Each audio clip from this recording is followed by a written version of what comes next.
And hello, everybody. Welcome to the Insiders on Real Estate and Marketing, episode 9. And I'm Sandy Hibbard. This is my co-host, Troy Olson. And today we have a very special guest, a dear friend of mine, Mr. Mark Miller, president of Secured Title of Texas. We're super excited to be here in Studio A. So we've got a little bit of a different setting here today.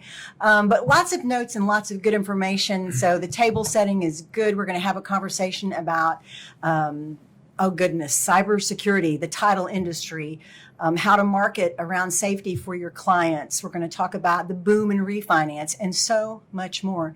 But first, Troy, let me just touch base with you and see how are all those listings doing. They're good. They're moving. Yeah. So yeah, we popped a couple of them first showing, which was good, and we've got more coming.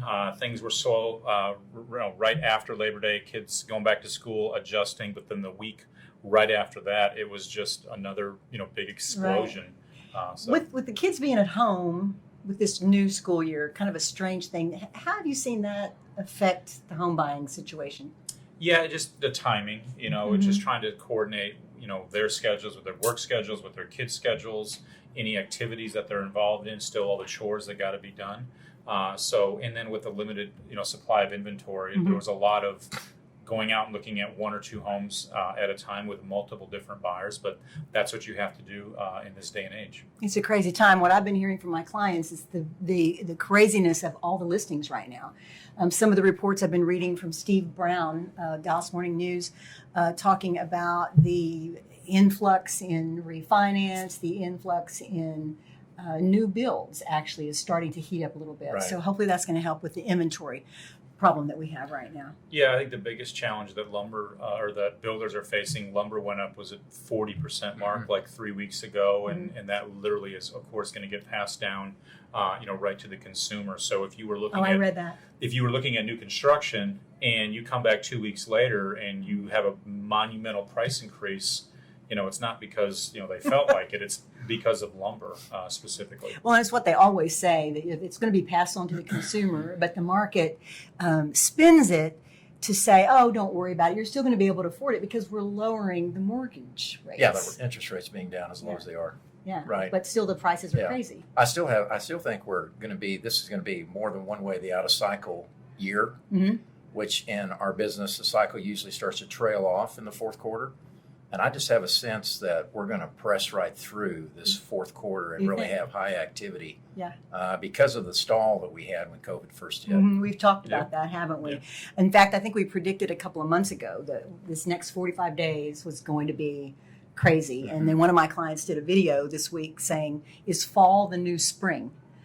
So, lots of talk going on about the craziness in the market. But I want to get down to some nitty gritty here today, the business side. And so, Mark, it's such a pleasure to have you here. It's good to be together again. We go back a long way. So Mark is president. He's taken on a new role, president of Secured Title of Texas.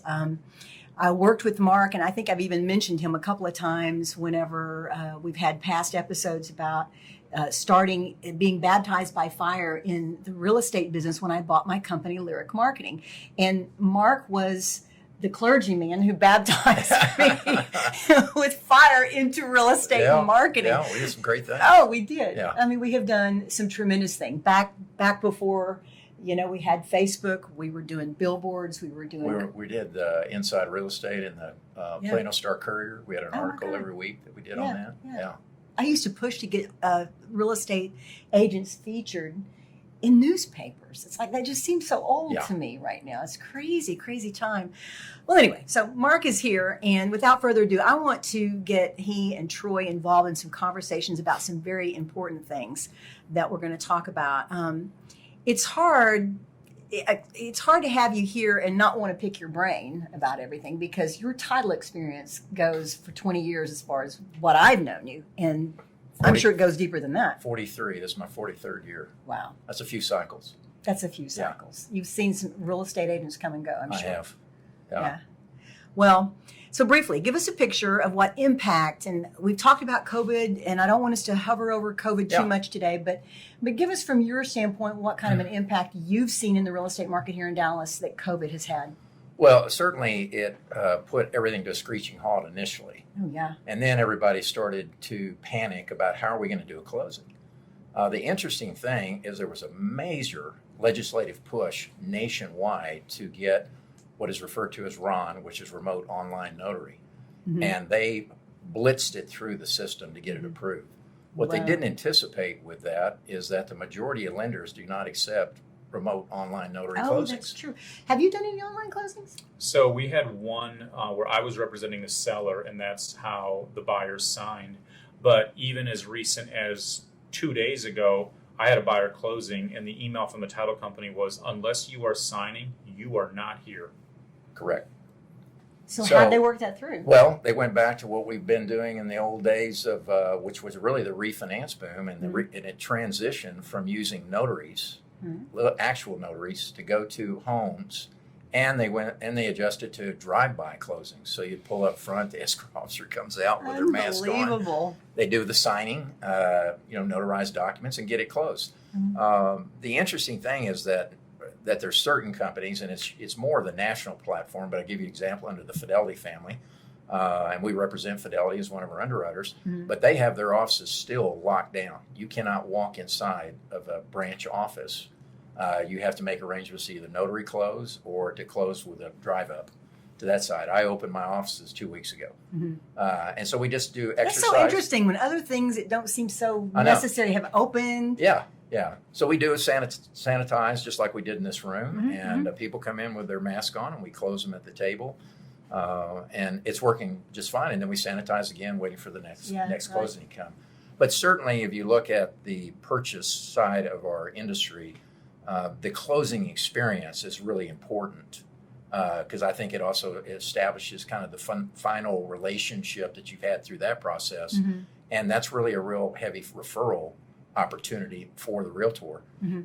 And so I miss that side of it because that is a celebration, if you will. It is. I can And see that that. final opportunity to really interact with those people before they go into their new home or the seller sells and moves. So I think that little loss of relationship touch, we've had to go to this technology side, has I certainly been think challenging. we're seeing that across the board. We are. I mean, as Mark said, that's our last chance to dance with them. And when they're sitting in their car and the person signing them is wearing a hazmat suit, and then you see a picture, you see a picture on Facebook from the title company or whatever. It's like, well, that was my client, but it doesn't look like I was Right. involved because I was not allowed to be part of that. I mean, yeah, I could sit in the car, next car over, but it just, yes, it did absolutely Yeah. take away from, we all want to showcase that and You share do. that moment with them. You do. And we weren't able to do that this summer. Well, we're hearing a lot about the rent and mortgage payment delays due to COVID, and so much talk and chatter about what's going to happen. Are these poor people going to all be bankrupt 3 years from now Right. when someone says you owe us $1 million?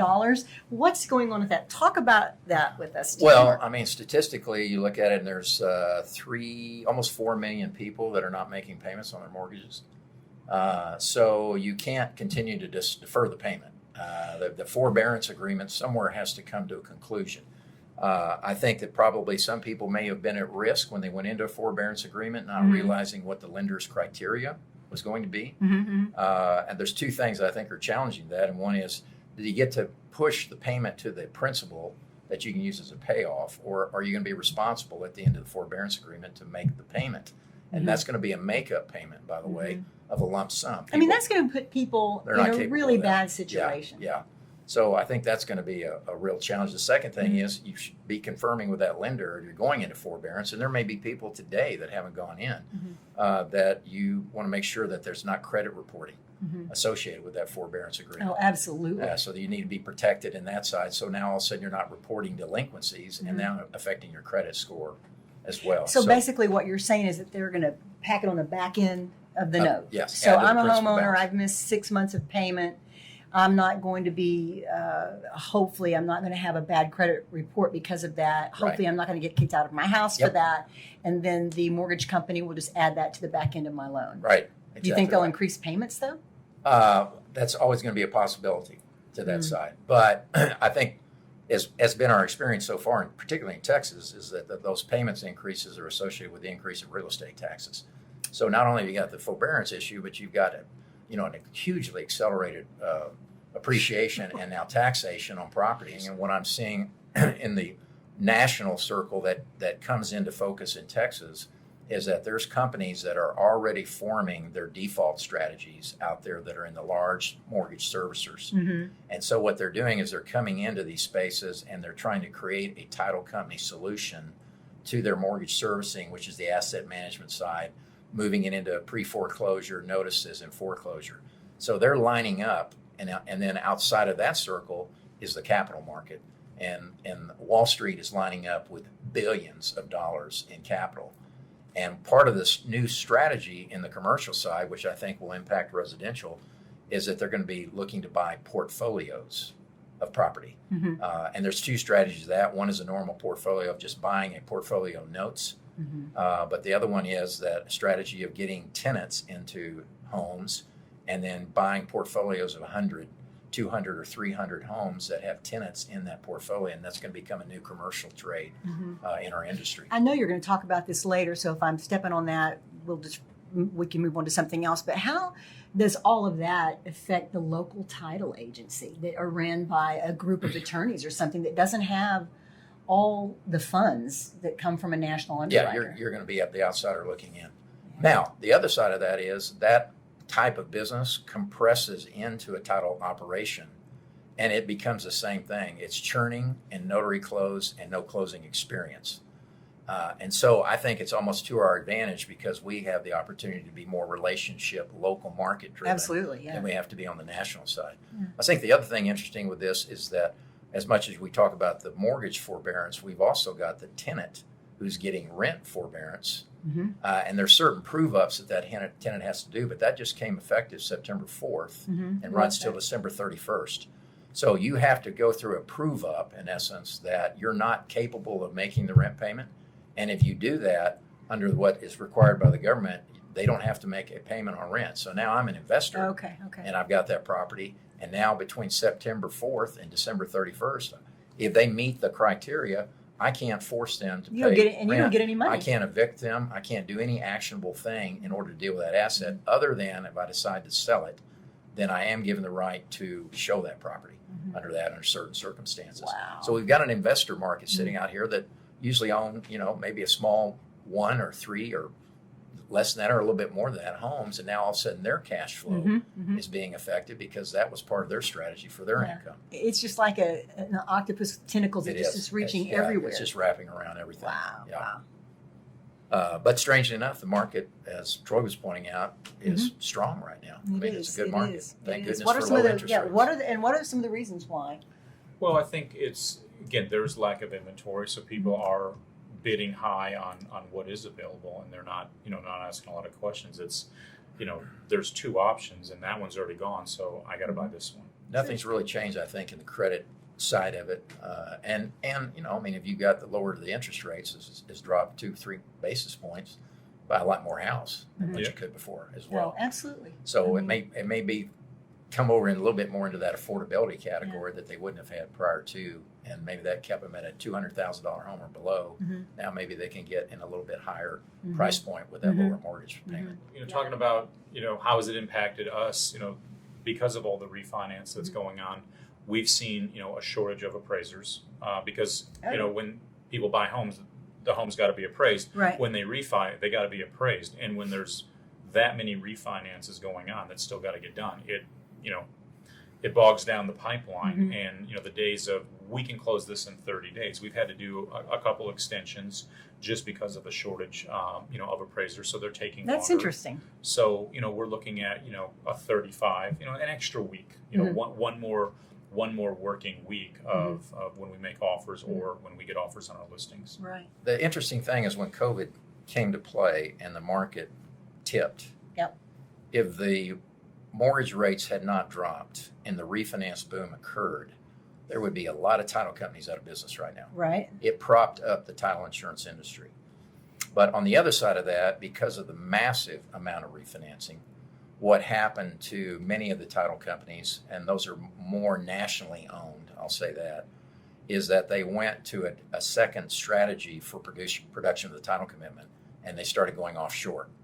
And when you go to offshore into India, You're not dealing with the same examiner who's Whoa. local. Like I have a local examination plant, Mm-hmm. and my examiners are familiar with the turf here. Mm-hmm. What happens then is that product that starts coming back is not an accurate product. Yeah. So That seems odd to me Yeah. that people from overseas would be handling stuff that has to do with land transactions. well, and this here. this is not new. It's not. It's just not been a major factor Yeah. except for this COVID. So what ends up happening, in this example of a client that called me, had closed with a major underwriter. They didn't make the closing because they went offshore. Title commitment came back. They moved to close. They get to the closing table. They put the seller's affidavit of debts and liens in front of the Mhm. seller, and he refuses to sign it, thus disclosing that he has a federal tax lien. And the federal tax lien was not picked up in the examination. And the wife sitting next to him had no idea about the federal tax lien. So all hell broke Yikes. loose in that scenario. And so it's all of a sudden where title plants were not as big a factor Mhm. because it was a local production, it's now becoming more of a significant concern for realtors that are out there selling, because there's a complete loss of quality of the examination process and the product that Mhm. comes out of that. So Mhm. that's certainly one of the challenges from the offshore solution, if you will. And one of the benefits of staying local. Absolutely, yeah. So Wow. we serve local. We don't do national business. We do the business that's in our marketplace Mm-hmm. to that side, and we can respond well to that Mm-hmm. side of it. So it sounded like a good solution if you have the right quality control, but in Sure. this case, they're not getting good quality control, and it's putting additional stress out there in the marketplace. How do you know that? I mean, as a home buyer, as a realtor, and I'm working with a new title company, or I'm working with a new realtor who's referring a new title company. I don't know anything about title companies as a consumer, as a homeowner. How can I be sure that all of that stuff that I'm giving is safe and secure and not going to be turned into cybercrime on me? Right. Well, there's a couple of things, and part of it is prudence, which is not the natural course of our industry as it relates to the clients we serve. And to me, prudence is if you get put into a situation where you don't get to select the title company, and let's say that's most of the time when you're representing the buyer, and seller has a preference, and you don't recognize the brand Yeah. of that company, and a lot of times it may be because you're out of your local market too, then the most important thing you can do is ask two questions to that title company. And number one is, who are the underwriters that you represent? There you go. Yeah. Because the title underwriters will tell you a lot about the title agency. If the agency does not give you one of the top four in their makeup of their representation, then that says a lot about the quality of the title company. What are those for? That would be First American, the Fidelity family, Stewart Title, and Old Republic Title. These like the big guys. Those are the big guys. Those are A prime, A double prime paper. They're vetted. They have capabilities. That means your money's safe That means there. your money. Escrow. If you have that as an independent agent, that's your good housekeeping seal of Right. approval to that Right, side. right. The second question I would ask in today's world, in that same environment, is I would ask for a copy of your cybercrime insurance policy, because it's available out there but not required. So why would you want to have that? Well, what happens if you're with a local agent that is, maybe it's a single shop, and now you have the penetration of a cybercrime, and you just sent $190,000 to Hong Kong? How are you going to fulfill the funding of that transaction if the $190,000 just went out the door? Mm-hmm. It's not covered That's under. scary. It is. That's real. That's huge real. money. It's real stuff, Oh, yeah. and it's not covered under what we refer to as an insured closing letter. That's more to fraud of the agent, not of the experience. Mm-hmm. So we need to be asking a different set of questions when we're out here in this marketplace. And it's a simple way to make a determination. If I've got the buyer and they tell me that we have Old Republic title, I'm going to request that title commitment. The reason and policy, and the reason is in Texas, everyone as an independent agent remits the same amount of premium to the underwriter. So you don't get any benefit between checking this underwriter or that underwriter. And I'd want one that has statutory premium reserves of $1 billion plus versus $5 million. It's a Oh, yeah. significant difference in claims difference. paying capability. Yeah. So that's a question that the industry typically has not asked, but it's something that probably becomes more imperative in the future. As you This go is to such the field. important information. You know, it makes me remember back to all the marketing that my company has done for you and your various title hats that you've worn, how important it is for the consumer to be a little bit educated about title. Yeah. And even though they don't always go in saying, oh, I want, XYZ title company, it's the realtor that's driving that. But I think the consumer needs to be educated about that as well as realtors. I think that needs to be something. And for the realtors who watch this and follow this, I mean, that's as valuable of information I think that we've ever had on the show. Is Absolutely it is. You need to know who you are in business with. Yeah. Because like I said, your real estate client is trusting and depending you as That's an right. agent that, Yeah. You've got good partners and allies to protect you. And I think your line of defense, if you're representing that buyer, if you do take that one step and you do make sure that you at least get there, because they're going to have the property going forward and they're going to have to deal with what might never be a claim. Mm-hmm. If you do that one step and you put them with a good title insurance underwriting company, you've done your due diligence and you've placed them as your fiduciary responsibility with a solid company that will be there in the event they ever had a claim on their property. So let's make it really easy for realtors that are watching us today. What are, let's say, the top 2 or 3 things that you would recommend that a realtor inquire about a title company or a consumer for that matter? The 3 things I would ask for is I would ask for a confirmation of their E&O insurance. Okay. I'd ask them if they have cybercrime insurance, and then I would ask them for who their title insurance underwriter representation One of those might 4. be. And they may have only one underwriter, that's a red flag. If they've got up to 3 underwriters, that's probably a little better. If one of those 3 is a national underwriter recognized in the industry, that's probably a plus. Mm-hmm. So it's just doing a little bit of inquiring. And I've always told all my clients, if you get out there and get into that field where you don't know, ask the question. And if you're not sure which policy to recommend, call me. Mm-hmm. I'll tell you which policy to recommend. Absolutely. And here in Dallas, there are a lot of really good title people. That's great. I've worked with them for 20 Great, years with yes. Mark. And I think that, staying with the known names is really important. It's important. Don't go with those little small shops that just popped up or Right, something. So I right. think that's really, really important, is to stay with the known names.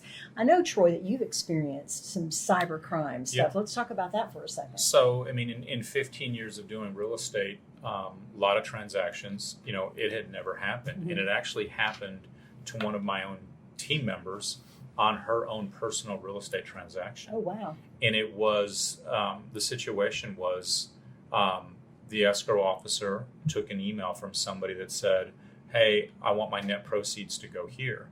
Well, Mark, you've been in title a long time. You do not take wire instructions Absolutely off not. of an email. Absolutely not. And the email address was created to make it look like it was Oh my coming gosh. from either me or my domain name. And it was a closing on a Tuesday. And she called me on a Thursday morning and said, is it odd that the money hasn't hit my account yet? I said, absolutely. Whoa. Something is wrong. And I remember exactly the day. It was ironically, it was on my birthday. I was at Coit and George Bush, and I said, what's the title company? And I called the title company, and I won't get into the details of that conversation on this show because it was ugly between me and them. And, their response was, calm down, this happens all the time. No, it doesn't. And it was about $65,000 that was gone. It'd be so And- terrifying. There is a protocol for title companies on what they are to do and not do. Yeah. What happens is that these criminals understand when to penetrate at the highest level of volume of closings in a month.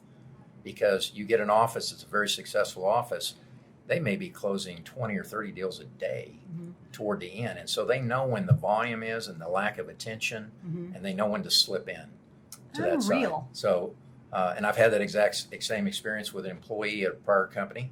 Got the change of instructions. My seller wants you to send it to this way. She wired out $190,000. Hong Kong said, thank you very much. The money was gone. So what happens in a situation like that? Well, in this particular case, the company I was with happened to be a subsidiary of a bank. So Okay. I called the bank and said, I need $190,000 wired in.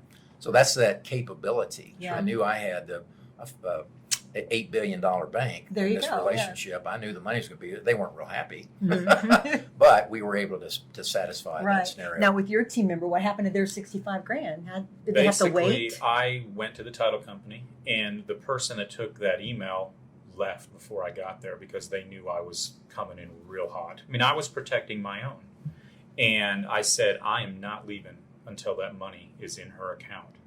And it was, we have to get with our corporate office in Charlotte, and this is going to take some time. And I mean, she got her money back, but Wow. it was very nerve-wracking. Not because good. Yeah. like I said, something that just should not have happened, but it did. So, like I said, in 15 years, it happened one time, but it was under my Yeah. watch. Yeah. I mean, that's something I've never thought about. In all the years I've worked with title, never even thought about someone Well, taking my money and putting The it in strangest the wrong thing place. is kind of where the process starts, and what they've learned to do is they've learned to follow listings Mhm.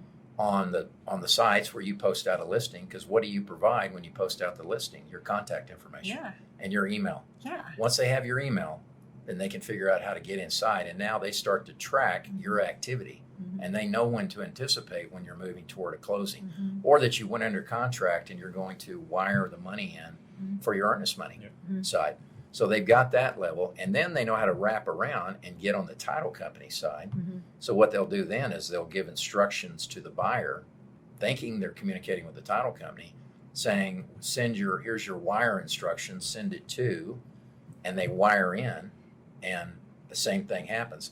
Well, I had it happen in a commercial transaction where they penetrated into the title company side, and the buyer wired $1 million into BBVA. BBVA already had the count noted as suspicious, and when the money hit, they locked it down. So they caught the people. They caught it, and so the money. I wonder was, how much money in cybercrime in real estate doesn't get tracked back. billions.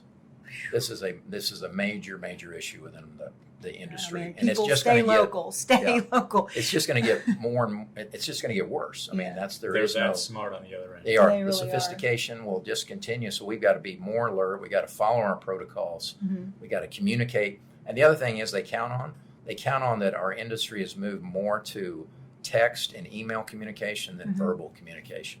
Mhm. And verbal communication is the way. In those situations, someone should have picked up the phone and said, Mr. Seller, did you request to have your account changed from what you assigned Oh. at the closing? Yes. And Mr. Seller would have said, I did not. Verify And that. verify. So that's what has to happen. Verification. It's not about encrypting. It's about verbal verifications Yeah, makes of sense. what's going on out there. So Wow. so that whole process is, and sellers shouldn't be wiring their or emailing their information for their accounts Mhm. to the title company. Mhm. That's, there's a lot of don't do's that probably are common sense. It's just Mhm. we don't think about Mhm. in a suspicious way that Mhm. somebody's watching that transaction, but they are. Yeah. Uh, I mean, everyone's pretty lax about what we share across technology until something happens like Right. this, until our identity's compromised or whatever. And then we start realizing how many gaps we've Yeah. left open. Well, and the other thing they like to do, they like to hang out at Starbucks and wait for you to go to the public domain, and then they pull your Wi-Fi right off of that and start Yeah. getting right into your Yeah. system of checking to see who you're communicating with. So I learned that when I lived in New York City because they have public Wi-Fi. You can go down to the promenade, sit on the water, and there's Wi-Fi. And a friend of mine that lived there, that was also a partner that I worked with, said, whatever you do here in New York, don't use the public Wi-Fi. And I was like, well, why? I mean, right. and he told me, but that makes perfect sense because it just opens the gateway. Right. And then some of the newer things that are happening too out there is that these criminals are using Indeed. Indeed sort of become the go-to for resumes. And so they penetrate through that side and they hire people for sending in false resumes. And they think they got a great credentialed person. They hire them and now they're inside the company and now they go get to the checks. And once they find the checks, then they start replicating those Unbelievable. checks and then they put their scheme together with those checks. And I've seen this happen numerous times in the title insurance industry. All it takes is one check and they start replicating, they do their scheme, Mhm. and then they send those checks Mhm. out to people that think whatever you signed up for, Mhm. here's $5,000 Mhm. as part of your sign on, And but be sure and send us back $2,000 for the equipment we're going to send you. So they deposit the check, send $2,000 to this space, and they just lost $2,000. Yeah. And because the check's not honored, next thing you know, the title company's getting a call about this check, and it's a fraudulent check that's been replicated. Doing business eyeball to eyeball. Absolutely. You know, I mean, that probably dates me, but I still think, and there was a boss I had years ago in corporate, and he said, you've not communicated until you've communicated. Mm-hmm. And at first I didn't get it. But as I've gotten older, I realized, man, he's so right on. You know, we can send emails, we send texts, we post our videos, we post our things on social media, and never really communicate with that person that we need to solidify what it is that we're trying to transact. And Right. so I think that that's really important for realtors, for title, right? Eyeball to eyeball, at least to have that connection that's real. This is not a business for shortcuts. No. It's really not. It's The really not. proper processes and accounting protocol are all in place. It's just a matter of how that employee follows that protocol properly. And they're in and- place for a reason. Right, absolutely. And then you get into the challenges of a seasoned escrow officer Uh-huh. versus a newbie, Mm-hmm. a seasoned escrow assistant versus a newbie. Mm-hmm. They don't have that experience of Mhm. 20 years, 30 years. They could recognize a fraudulent effort in nothing flat. I'm about to implement Very good point. I'm of about view. to implement a fraud detection program in my company for bonus related. Oh, that's good. If you pick up on a fraudulent process in title or in escrow, I'm going to pay you a thank you fee because you probably just saved us a tremendous amount of money Yeah, in a bigger picture of That's that. great. That's And you know, if great. you do that with just a little bit of incentive, Yeah. you'd be surprised how much more focused everyone will be and more suspicious Mhm. than accepting to Mhm. that I side. think that's good. That's secured title of Texas. That's it. Well, guys, this has been interesting and certainly has given me some good information that I think I can use in my marketing to realtors, because I think it's very important for them to know these pitfalls, be aware of them, so that they can be a true guide for the person that's buying a home. To wind up the show, I want to go through our 3 takeaways like we always do. And this is easy for you to take and say, okay, these are 3 most important things that I need to think about this show. So Troy, why don't you take it off? So the first thing is, cybercrime is real. Replay that section, when Mark talked about, how to avoid it and who to make sure you are in business with. We all know that 2020, mentally has been a long year. I was talking to an agent yesterday and, they were frustrated and they said, well, this year's basically over, so we'll start planning for next year. There's 3.5 months left in this year. It is Right. not over. It's not over. And you got to Oh. stay dialed in and You you do. got to finish You do. strong. What do they say? It's not how you start, it's how you finish. Yep. And finally, just be professional and be compassionate, because we don't know what's going on the other side of the transaction. That's a good point. Why are they buying that house? Why are they selling that house? Why are they moving? We know what's going on our side. We don't know what's going on their side. We don't know what they're going through. Mm-hmm. So just like I said, it's a small world in our industry, even though there's a lot of us doing it. So be compassionate with your day-to-day business. Good takeaways. Mark? I 3 would things say about the next level is for realtors to ask more questions of the title company that they end up having their escrow close with, and that's when they first set that escrow up, because it's not a natural tendency to think like that. They just come in, what they're concerned about is receiving their earnest money, getting a copy of contract, and they're on their way. Mm-hmm. Just a couple of questions asked is really, I think, imperative in this today's environment. Secondly, I really think it's important for the buyer and seller both to establish a direct contact with the escrow officer, because there's 2 benefits to that. One is that now we know we have our direct line of communication, but I've never yet to see any situation where when you finally got to the closing table that a relationship had not been established between that buyer and seller, because they may be working through circumstances of divorce, Right. federal Like you tax said. liens, those type of things. There's a lot of emotion involved in that. Mhm. And a good escrow officer can be a calming source for all parties to that transaction. That's a good point. And the last piece is be aware of the title insurance underwriters and get educated about what are the top underwriters to select from, Mhm. and just learn a few things about what it is that makes a good title insurance policy. Because if that person buys that home and they don't turn the normal over in 5 or 7 years, and they live there for 20, they should have 20 years of assurance that policy is going to be good in the event their property was ever Absolutely. challenged anyway. And the last thing I'd say is the rising thing to be concerned about is any transactions that you're involved in where there's airship involved. There is a lot of claims surfacing with airship. So you think you've got all the parties identified, you close the transaction, and 2 more pop up that didn't know about the closing and found out, and now they're at the table saying, "Where's my Where's my third, part?" my fourth?" Oh, wow. And this is a new movement in the industry right now, and it's also a fraud opportunity as well. To Maybe that that's side. another show you come It back could and be talk another about. show. So anyhow, what I'm going to do is, you know what I do? I start taking these platforms and start creating education. Yep. And I'm putting together a cyber presentation that I'll be taking out to the marketplace Cool. with CE credit. I think that's fantastic. And that's some of the things that we're working on.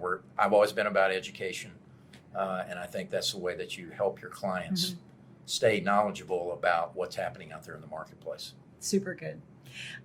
My 3 takeaways. Number 1, stay local. And Mark, I want to take this moment to thank you for all the title work that you have done in this city in the 20 years that I've worked with you. And so why don't you tell everybody how they can reach you? What's the best way? Text or email? Or what? Email is mMiller@securedtitletx.com. My cell phone is 214-384-4200. You could call me anytime when you had a question associated with some of the topics that we've talked about here out of that side. And our website is securedtitletx.com. So you can see where we're located, a little bit about us. And we're not only Texas, we're a national independent company. We're in the top 5 nationally. Cool. And so I've got a very large financial structure behind us. And that was imperative for me to make this decision to come on board with Secured. Yeah. So, Mark Miller, I mean, be sure that if you have any title questions, look him up. He's a great guy to know. Thank you for being here today. My pleasure. My takeaways are stay local, be compassionate, realtors, and market yourself authentically, market yourself personally. When I choose a realtor, I choose them because we have connected in some way, and I feel like that they're my sister friend or my brother friend. They're somebody that I can talk to about financial concerns, financial situations that might make me worry if I can get a house or not, or things that, like the guys have said, you're going through a divorce or something's happened in your life personally. So I think that for a realtor to market on that personal level and not just be about your designations, and it's not just about closings, it's not just about a just listed, but it's about you personally, about taking the time to get in front of the camera, like we've talked about in the last episode, and share thoughts about a house, share thoughts about a community that you're in or whatever.